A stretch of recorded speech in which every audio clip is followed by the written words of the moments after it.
The NBA offseason is in a dry period right now, so there isn't much for me to recap here. So instead of my weekly recap, this Monday I have 5 bold takes in mind for the upcoming NBA season. Bold take number 1 is that the Denver Nuggets will have a massive fall off and barely make the playoffs. And when they do, unless they are a clear-cut favorite, they will lose round 1. It is no secret that the offseason was dreadful for Denver, as they only added Westbrook and Saric while losing yet another key piece to the championship team of 2023. Contavious Caldwell-Pope is no longer the starting two guard for this team, and the starting five that was crowned the best in the NBA has huge questions about the starting two, as well as the depth, as the bench isn't looking too hot at all either. There is no question that the dominance of Nikola Jokic is something that can carry this team to a top 6 seed, but when you look at the other teams they are competing with, you could argue that on paper from top to bottom, this team does not match up well with many teams, especially the top dogs. Saying they will lose round 1 is the hottest part of this take, but thinking about it historically and just looking at the current situation, Jamal Murray has been horrible ever since the Lakers series, and in the regular season, he normally doesn't play close to the level we see in the playoffs. You also consider how injury prone he has been, combining it with the lack of depth and glaring holes in the starting five.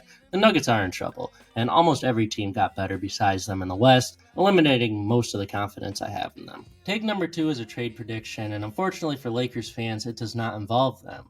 I believe the Knicks roster is a true starting center away from being the favorite in the East.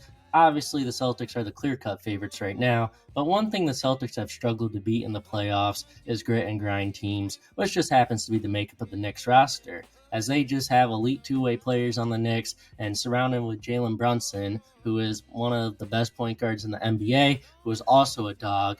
This team has a clear-cut identity, and if they add a center, this defense will be locked down, and the offense will unlock a new dimension to it. That is why I expect the Knicks to go all in yet again and acquire Isaiah Stewart from the Pistons or Robert Williams from the Blazers. Both players fit the identity of the team on defense to a T, and offensively, they can be effective in the role the Knicks would need them to fill. Now, this may not be considered a hot take, but all predictions, especially on a trade market, can be viewed that way.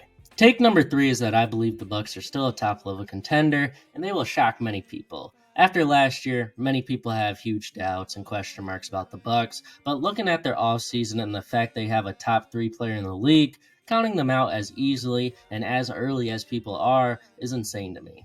Many people look at how bad Dame was in his first year in Milwaukee and use that as the center point to fuel this argument, but to believe he'll be as bad as he was last year is something you can't just automatically assume.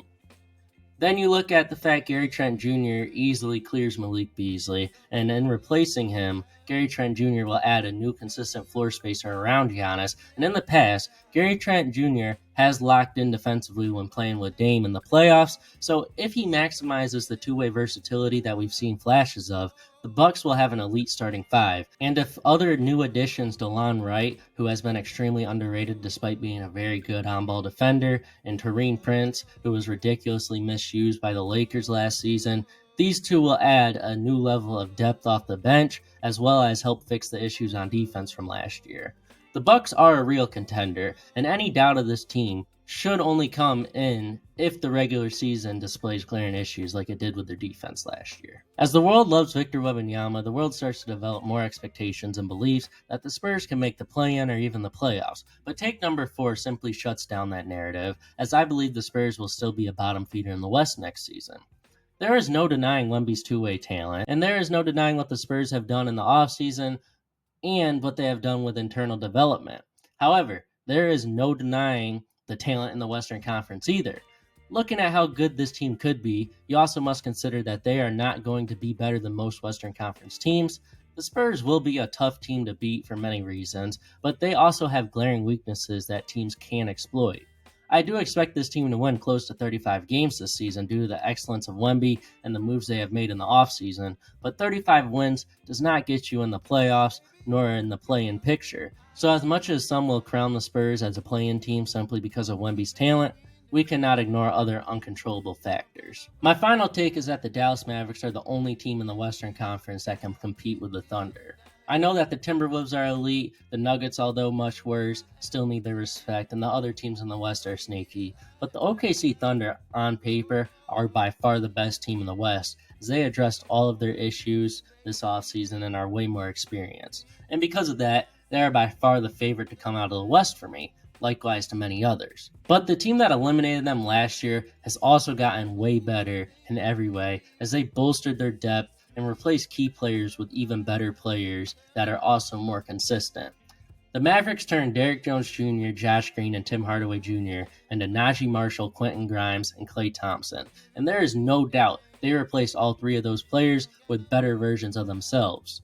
You must not forget that Derek Lively will take another step forward as a young player next season, and they still have Gafford, PJ, and Kleba. And of course, they also have Kyrie Irving, but also most likely to be healthy, Luka Doncic. In the playoffs, the injuries surrounding Luka were detrimental to his play at times, which meant he ended up taking a step back on offense and defense in the playoffs compared to his normal, historically great Luka. I am not a Luka fan, but his talent cannot be overlooked. In the playoffs, he dominated despite not being 100%, and he led the Mavericks over the Thunder and Timberwolves. This plus an even more improved roster will make the Mavericks the most dangerous team to the Thunder again, and because of that, they should be considered the second best team in the West come postseason time. These are my hot takes, so I hope you enjoyed them, and if you disagree, well, they are hot takes, and hot takes are not always agreed upon, making them hot. I ranked my top 25 players in the NBA on Friday, so if you want to check that video out, click on the video on the screen. There's also a playlist leading up to that video with my position ranking, so if you're interested in that, click on the playlist on the screen. Y'all stay safe, have a good one, bye.